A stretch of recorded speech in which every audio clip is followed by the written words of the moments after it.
Free audio post-production by alphonic.com.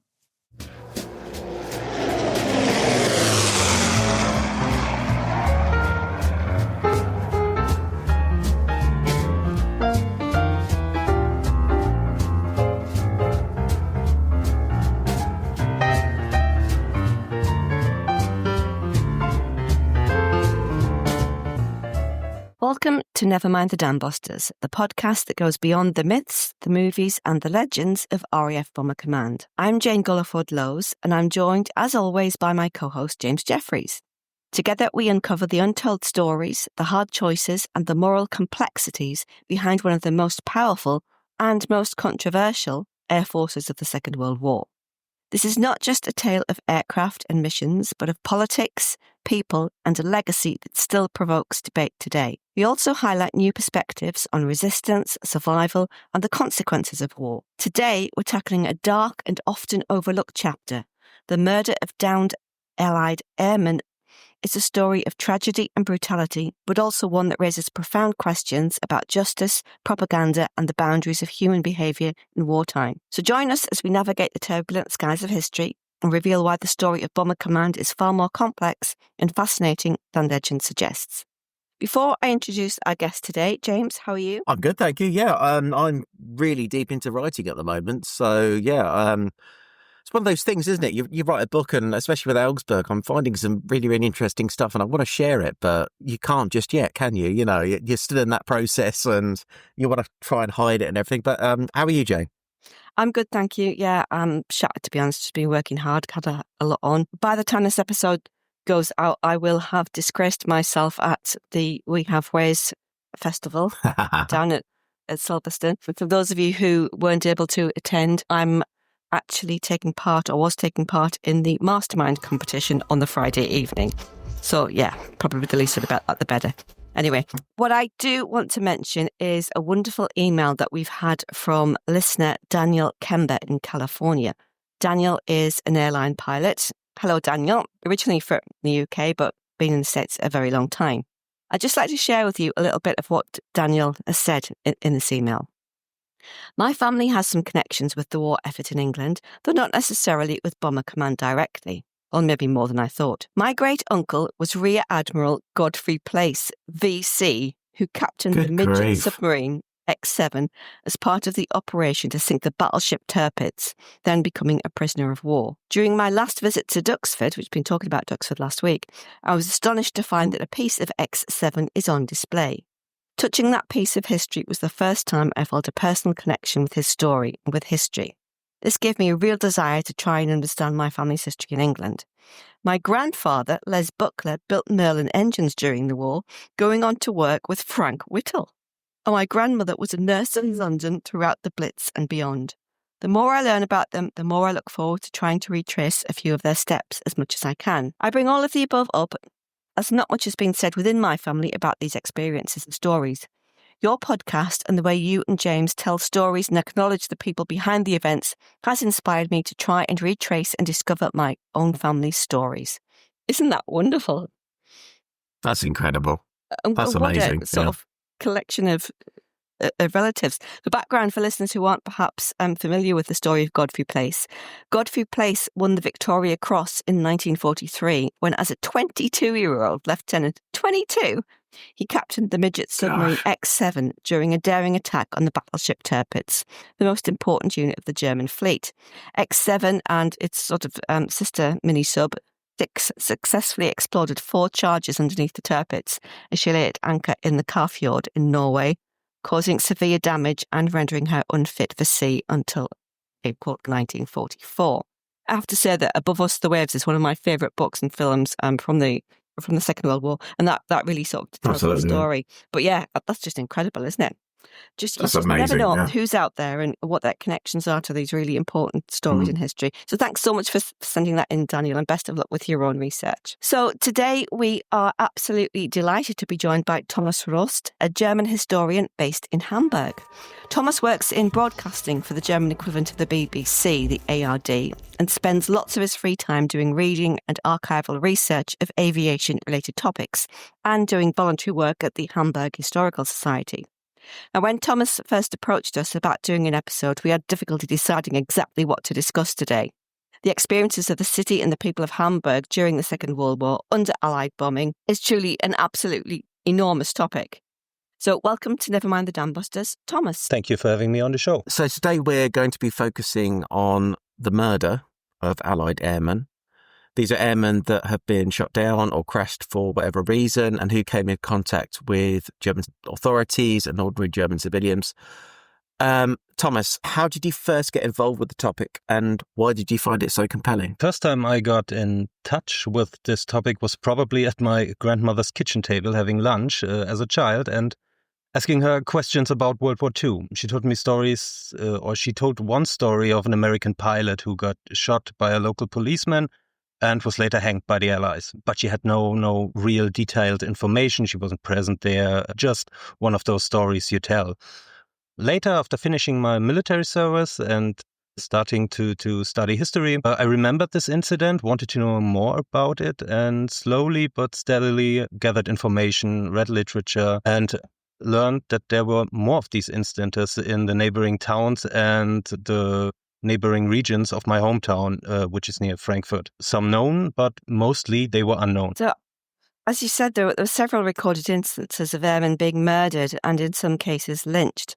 Some of our listeners will be aware of incidents which occurred in Hamburg and Frankfurt, and it was also a subject touched on, I think, in the later episodes of the recent TV series Masters of the Air, which I think was based on incidents at Rüsselsheim. However, today Thomas is going to share with us his research into an incident that took place in Hanau on January 7th, 1945. Where exactly is Hanau? And apologies for my terrible pronunciation, Thomas. No problem with the pronunciation. The city of Hanau is located east of Frankfurt in the Rhine-Main area and had around 40,000 inhabitants at the beginning of the Second World War. And what made it attractive as a bombing target was its metal processing industry, a very huge Dunlop tire factory, its marshalling yards, and the fact that it was home to several military installations, barracks, but it only played a minor role in the air war till 1944. The neighboring airbase at Langdiebach was bombed several times by the United States Army Air Forces, and strafing runs by escort fighters became more frequent during 1944. Huge towns in the proximity like Frankfurt, Darmstadt or Offenbach experiencing heavy attacks during 1943 and 1944. It was only a question of time till Hanau became the target of today. Thank you. Can you tell us the stories, the background of what happened there on the 7th of January 1945, please, Thomas? Attack we are talking about, or that led to the murder we are talking about, took place on January the 6th. Hanau suffered the first of two major attacks. A total of 482 aircraft, Lancasters, Halifaxes, Mosquitoes bombed with a close cloud cover and destroyed parts of the city, especially the old town, killing approximately 150 people on the ground. Over the target area, 4 aircraft were lost, 2 Lancasters, 2 Halifaxes.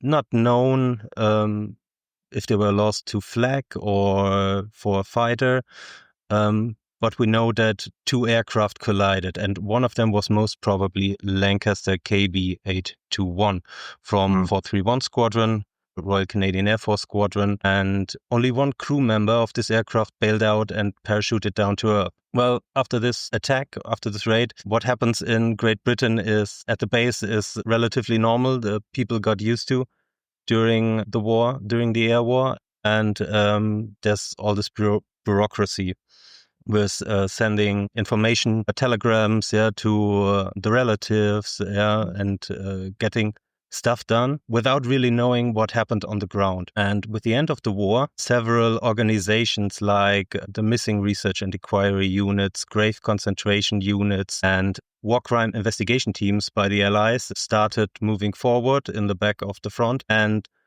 started their work and making clear what happened to these missed aircrew. They heavily relied on witness statements to their work.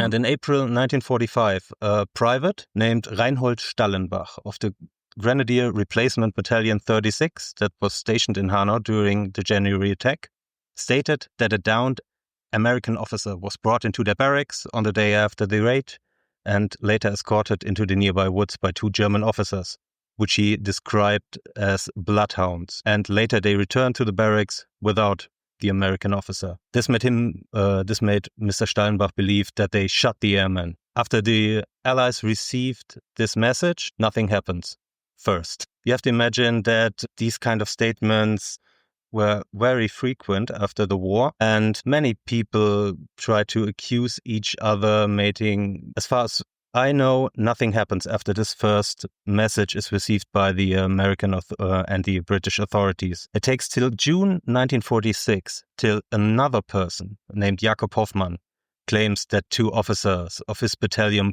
boasted that they had shot down 2 American airmen when they were descending on the parachutes during an air raid. These 2 statements from Steinbach and Hoffmann are quite different, but both Steinbach and Hoffmann were in the same unit, and the time roughly matches, and the persons they mention also match. And this time, the Americans take action, and the U.S. War Crime Investigation Team takes over the case. First measure, find other soldiers that could be witness and take their statements and see if they support the narrative given by these 2 statements. And soon they find other NCOs, other privates that served during their time in Hanau, and they all mention that they have heard of the story and that there's one prime suspect, and his name is Oswald Heinrich Schnauz, a former 2nd lieutenant from Steinbach's company. Let's have a closer look at the suspect named by Hattenbach, Lieutenant Oswald Heinrich Schnauz. He's the son of a miner from the town of Siegen, that's in southern Westphalia, and he was born in 1920. Probably quite atypical for the son of a miner. He finished higher school, had a higher education, which enabled him theoretically to go to university. But fresh from school, he had to do his mandatory labor service, the so-called Reichsarbeitsdienst, and going from there right into the Wehrmacht as the Second World War had broken out had started in 1939.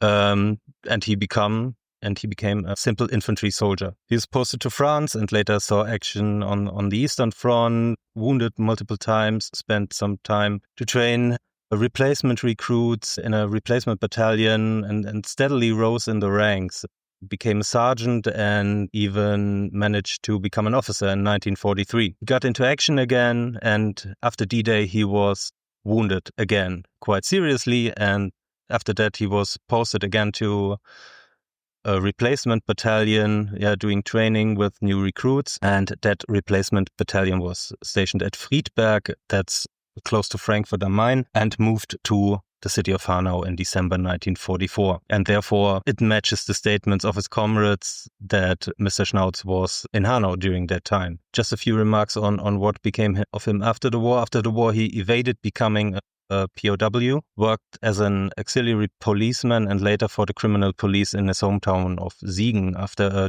decree of the British military government forbid former Wehrmacht officers to work in the police force, he applied as a postal clerk candidate. He started to work in the post office of Siegen in September 1946. 2 weeks later, 2 American officers pulled up in a jeep, arrested Schnauz, and extracted him to the American zone of occupation without talking to the British authorities. Schnauz was brought into the American zone and was confronted with the accusation of having killed an American airman during an interrogation at the end of October 1946. And Schnauz stated that he was ordered to do this by the adjutant, First Lieutenant Werner Hillmann, and that he was told to get rid of the flyer. That was the simple order. The foundation of this order was another verbal order by the battalion commander. Allegedly, he said a few months before the incident that Allied flyers should be killed on the spot when captured, and Schnauz said that, he had some internal reservation against shooting a prisoner of war. On the way into the nearby woods, he is accompanied by First Lieutenant Hillmann and of course, the flyer. They walk into the woods when another officer from the battalion engaged Hillman in a conversation. Schnauz continued with the prisoner to go further into the woods and further down the woods. Suddenly, Schnauz starts to talk to the prisoner and offers him to flee and escape. The prisoner takes this chance, starts running, and suddenly gets shot and falls. But not by Schnauz. He's not shot by Schnauz. That's what Schnauz claims, but by an anonymous sergeant that emerged from some bushes. And after inspecting and finally shooting the flyer, Schnauz returns to Hillman and the other officer, admitting that the job has been done. Sounds crazy, right? Yeah, it does, doesn't it? Yeah. So the Americans also think that this story sounds crazy. And Schnauz gets interrogated another time at the end of October 1946, and they asked him about the slightest details, especially about the conversation with the sergeant that he allegedly killed the flyer. And the sergeant was suspicious about Schnauz letting the prisoner escape, and they formed some sort of pact. The Americans were suspicious of Schnauz because he couldn't remember the name of the sergeant that emerged from the woods and shot his prisoner. But one thing he knew, that this sergeant is no longer there as a witness because he later fell on the Eastern Front. He didn't know the name, but he knew his fate for some reason.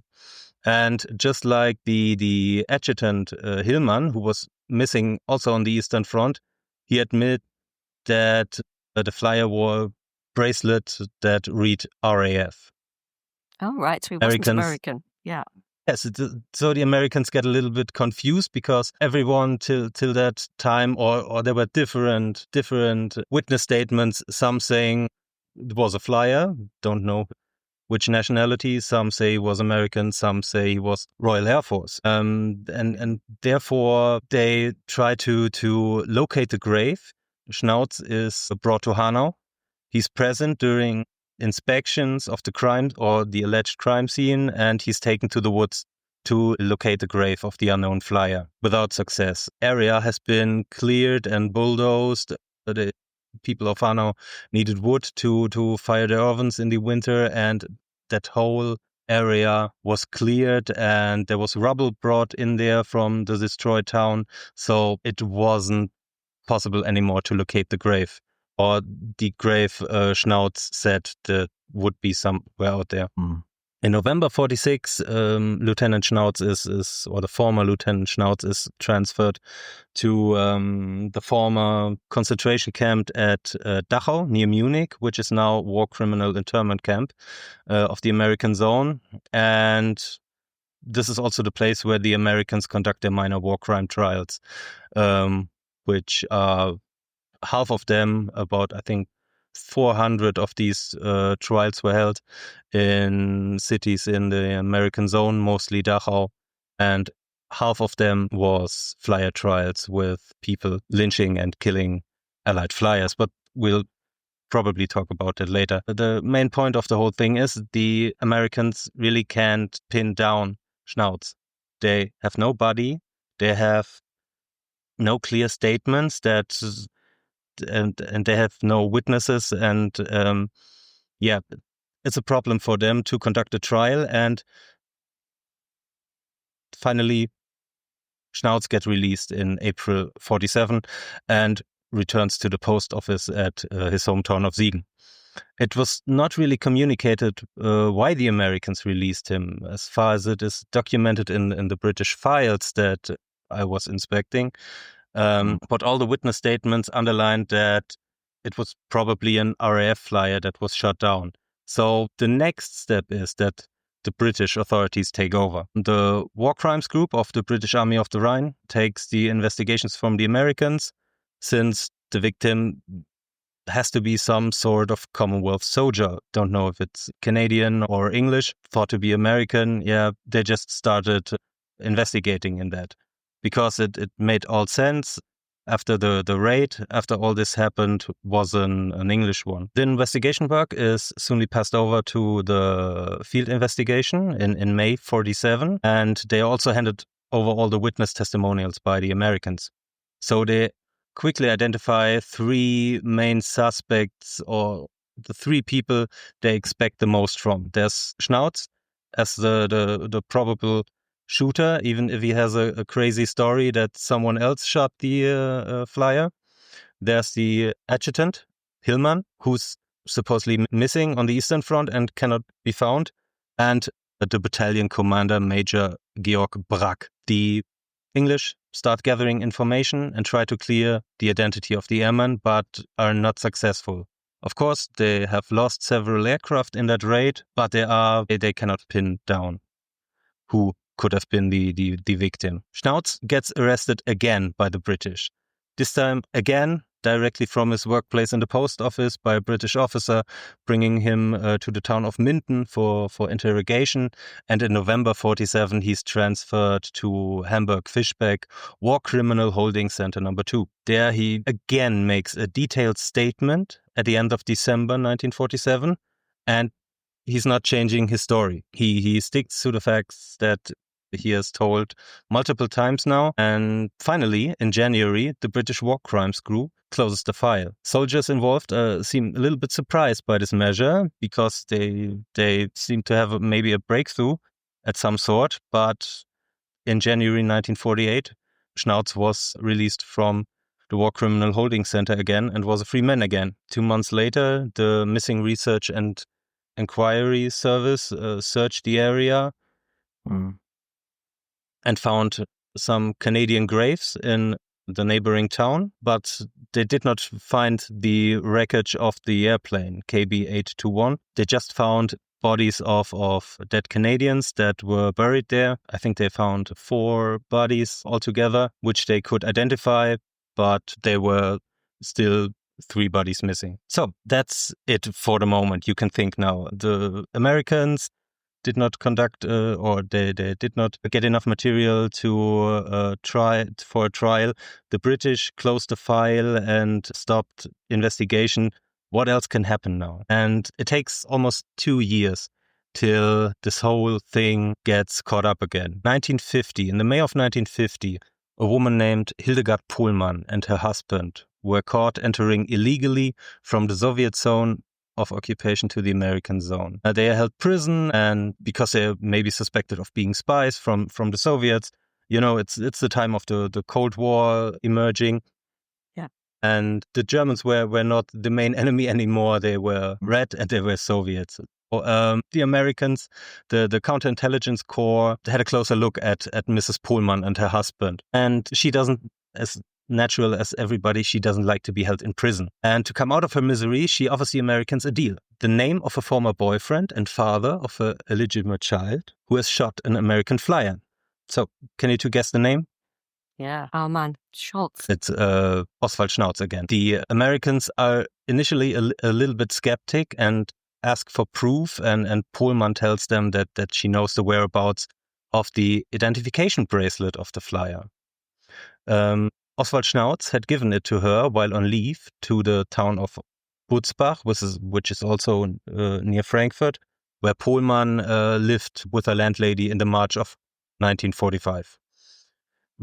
He kept this identification bracelet as a memory to another of his girlfriends that died during the raid on January the 6th and being buried under the rubble under one of the company blocks that was hit during the bombardment. So she comes with all these new information that only a girlfriend could give, or could know. And during 1945, during the march with the Americans advancing rapidly towards the east, she decides that it would be smarter not to have anything in the house that belonged to dead or allied soldiers. So she buries the bracelet that was given to her by Schnauz in the backyard of a landlady's garden, or in the backyard of a landlady. There, the Americans actually found the bracelet and were finally able to give the unknown airman, probably murdered by Schnauz, an identity. So who was the mysterious airman we've been talking about all the time and which the Americans and the British couldn't identify? His name was Flying Officer William Gerald Gillespie from Ontario. There he was born in September 1915 as a child of a farmer, and both of his parents died relatively early, and he spent most part of his youth living with his aunt. And after finishing high school, he worked as a laborer and soon had his own business as a decorator, painter, whitewasher. And he also was a member of the non-permanent active militia, which is some kind of reserve of the Canadian forces on a voluntary basis. And there he was a machine gunner, being in a machine gun regiment from 1930 to 1936. Therefore, he was sort of predestined to be an air gunner when he volunteered for the Royal Canadian Air Force in July 1940. A note in his personnel files notes that he's anxious to get going. He became enlisted in January 1941 in Ottawa, doing wireless school, below average, his notes say, going to gunnery school, which he finishes far better, and he's, I think, number 20 out of 30 in his course.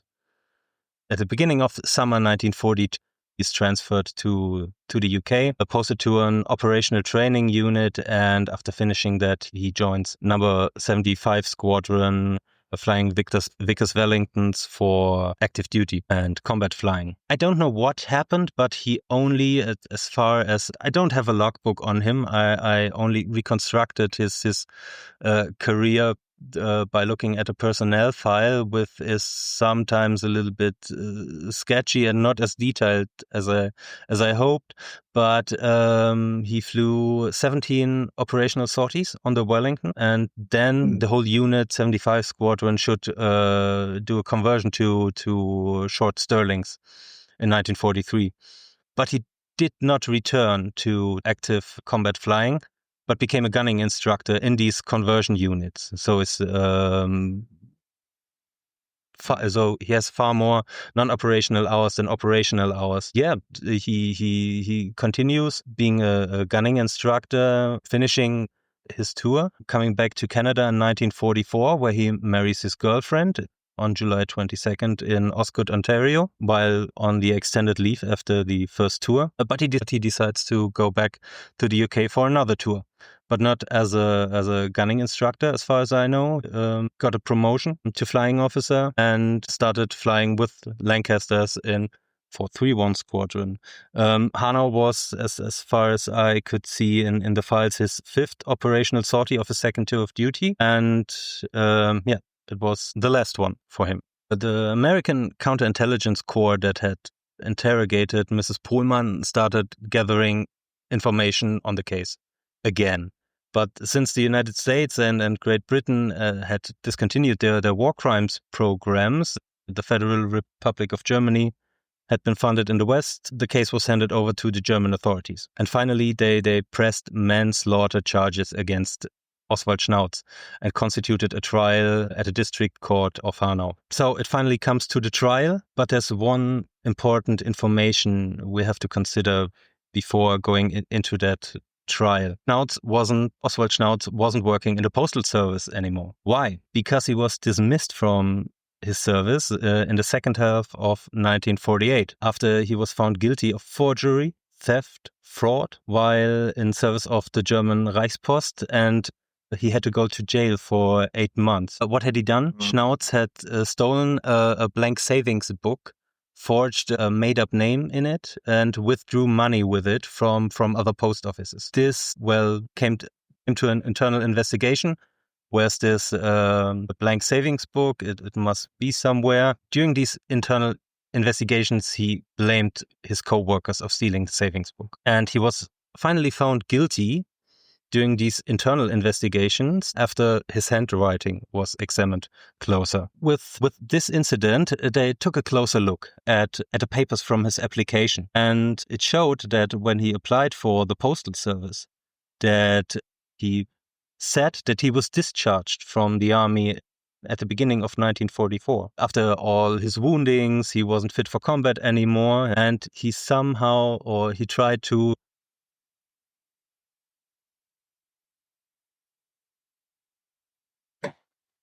make them think that he tried to make his new superiors, his new workplace, think that he wasn't part of the army during that time. Maybe somehow, Right. Yeah. So he lied about his service. Yeah. track them from the fact that he could be charged with these war crime investigations or allegations. Yeah, and they found several things. He was doing his school certificates were all forged. He claimed to have gotten awards during his wartime service, which he never got. Finally, they thought this is more than just an internal investigation of the post office. This has to be brought in front of a court. And he went to jail for 8 months. That's something we should know before the trial that is now started by the German authorities. They start after Pohlmann is interviewed in 1950, 1951. The trial starts actually 1953. And to make a long story short, Schnauz gets finally acquitted from all the charges against him. Wow. Yes, he's acquitted. Unfortunately, in the archives, only the verdict, so the final paper of this trial exists. There are no further testimonies, so it's all a bit wrapped up. It has to do with no space in German archives during the 70s and 80s and getting rid of all papers that weren't necessary. So we were only able to look at this final statement that led to him getting acquitted. What speaks for him? The judge says he stuck to his story for over 6 or 7 years and didn't change it. He was ordered to shoot the flyer by the missing adjutant Hildmann, who never spoke in front of the court. And some of the witnesses are saying that he bragged in front of them about killing the flyer, getting vengeance for his girlfriend that was killed during the bombing raid. And he tells the story that he only bragged about this incident because he feared to get accused of insubordination for letting the flyer go. And he also did that in front of his girlfriend. So he keeps up the story of that mysterious sergeant emerging from the bushes shooting the flyer. What is a real big problem during this trial is there are no eyewitnesses of the actual shooting and there's no body, just statements, no hard evidence. It's something that has to be taken into consideration that some people came up when the trial was prepared. This was announced in the newspapers and some new witnesses would come and tell that they saw something on the morning of the or midday of the 7th of January. There came up a civil employee, also female from the barracks, or she said that she worked in the barracks in the laundry department and stated that an unknown sergeant told her later in the year that he killed an Allied flyer in the nearby woods. Other witnesses that emerged were 2 German civilians, and they said they saw 2 German officers walking prisoner of war into the woods on the morning. But the problem was, when confronted with the person of Lieutenant Schnauz, they couldn't identify him. So when it was all somehow not working out. Yeah. The judges were some over here. Yeah. That I think that's the right term. I only got the file in German, but other witnesses stating Oswald Schnauz from the everyday service in the battalion. That he had a bad character, that he was a bloodhound, that he was a bad superior, and that he was an ardent Nazi, whatever. That was something, it was, that was played down by the court as to those people saying that about this officer, maybe had private problems with him. I mean, he was the superior, and wasn't liked by everyone, and maybe that led to them talking bad of him. But the main points of the whole thing are that there was no body, there were no eyewitnesses. And I suppose there's also the problem that many of the judges who were operating at this time in the German civil justice system and criminal justice system were judges who had been Nazi judges just a few years before. So one has to question their their sympathies in this particular instance. Thomas, there's something which you mentioned earlier, which I'd just like to go back to, and that's these war crimes trials which were taking place at Dachau. So there were a number of these trials, some of which were held at Dachau, of people who had murdered Allied airmen. Were these military people, or were they civilians, or was there a mixture of people charged with these kind of crimes? It really was a mixture of people. There were soldiers, there were party officials. You have to imagine that it was hard to find some grown-up men in wartime Germany, someone who did not have any sort of uniform or some kind of post in a organization of the Nazi Party. So most of them were in some sort were policemen, Wehrmacht personnel, but also, you can call them civilians, but they're officially party officials, with certain rights. These stories give great pause for thought about human nature, anger, victimhood, and the need for revenge. I wonder how any of us would respond to this absolutely unimaginable situation. What were the implications for those that took part in these attacks? Implications? Yeah. I think we're talking more about civilians in terms of how the civilians were treated through the criminal justice system, and presumably some of them weren't charged at all. Some of them would have never been found. But just a little bit more about that, please, if you can, Thomas. Yeah, it's to give you a number. It was really hard or it is still discussed how many of this happened during the war. Yeah, the first papers dealing with all this state about 350 cases. The problem with this, the main source of about these atrocities are the investigation and the trial files. Yeah, about 200 trials towards killed airmen and lynchings in Dachau, and about 30 by the British. Also several cases that never made it into the court in other states like France. And the newer research by scholars like Kevin Hall and Georg Hoffmann goes much higher, with an estimate about 1,000 assaults and murders all over Europe. It's still, you have to compare it to the amount of personnel really getting into the POW camp. I think, don't get me wrong, every war crime is one too much, but they really did not happen that often. You have to think about that most of these crimes were conducted during the last 2 years of the war, which of course coincides with the biggest efforts made by Bomber Command and the US Army Air Forces in the air war. Yeah. But the first of these incidents of downed airmen getting murdered occurred in summer 1943. This was after the Battle of the Ruhr, during the Gomorrah raids, the Hamburg campaign. I don't know the exact date, but I think there were 2 incidents, one British in Hamburg and one near Lübeck in the summer of 1943.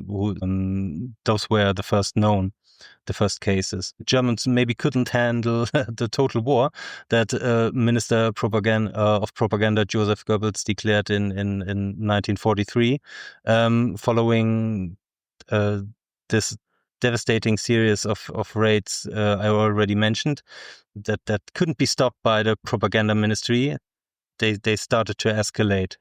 For example, terminology, talking not anymore of air raids, but of terror attacks, not calling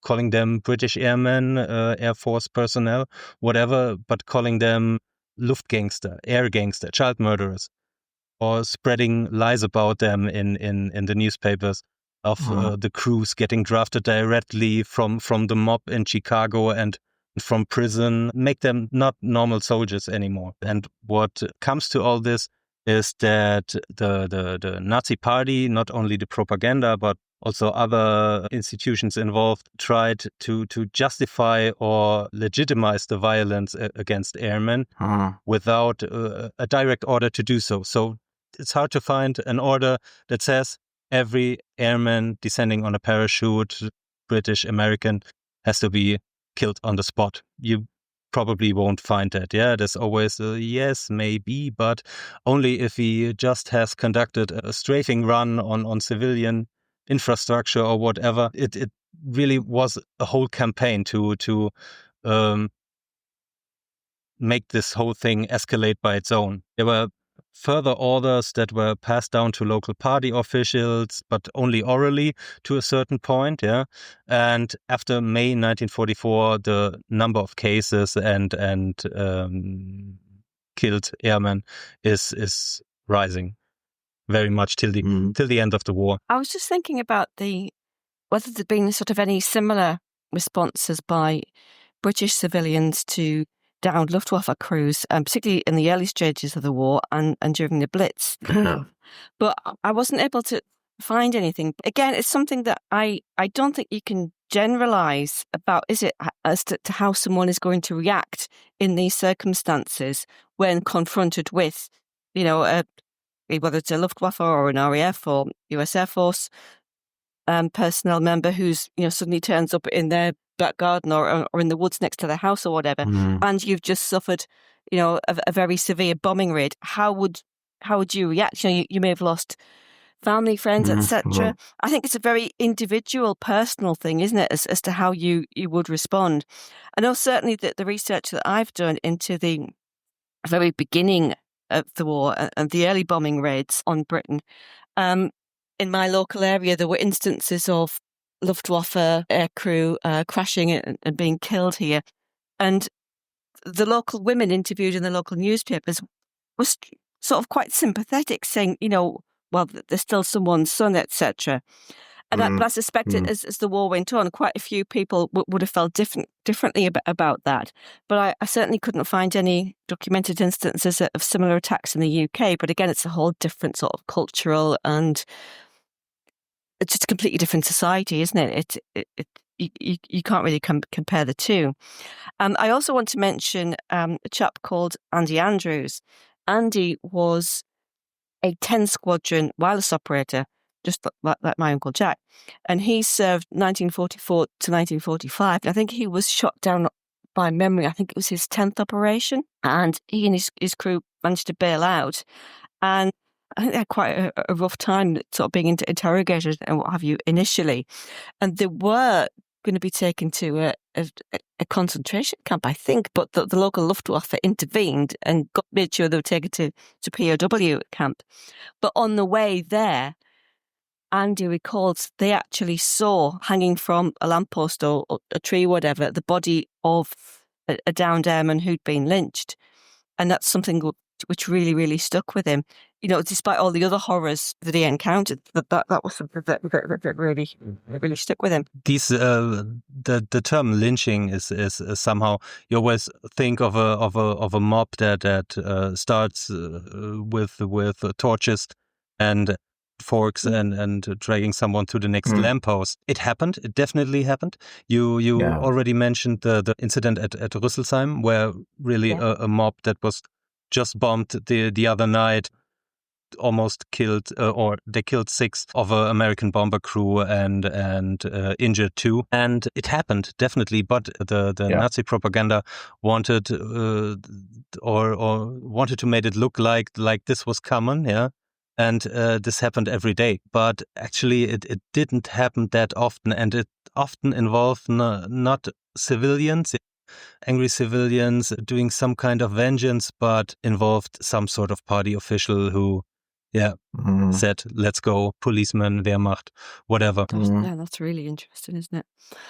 Thomas, that's been an absolutely fascinating and very thought-provoking discussion, and it's certainly made me reassess what I thought about these incidents. We'd love to have you back on the show in our next series, which will begin in early 2026. And I'm particularly interested to hear about your research into wartime bomb disposal in Hamburg and the work of Walter Mertz. So maybe you could come back and discuss that with us next time. I think that would be really interesting. So thank you so much for your time today. Thank you for joining us, Thomas. Yeah, absolutely. Thank you so much, Thomas. I think this episode will give pause for thought, definitely.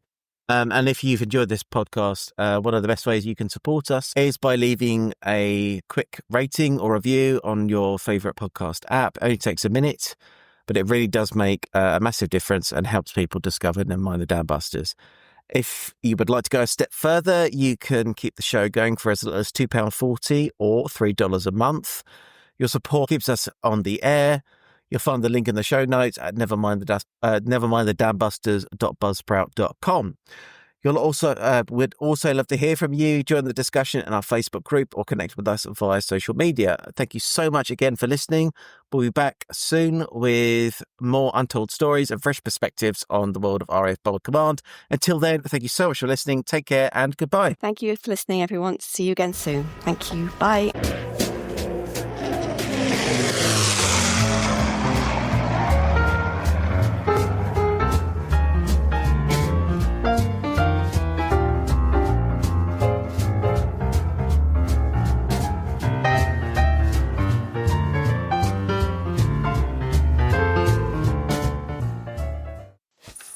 Free audio post-production by alphonic.com.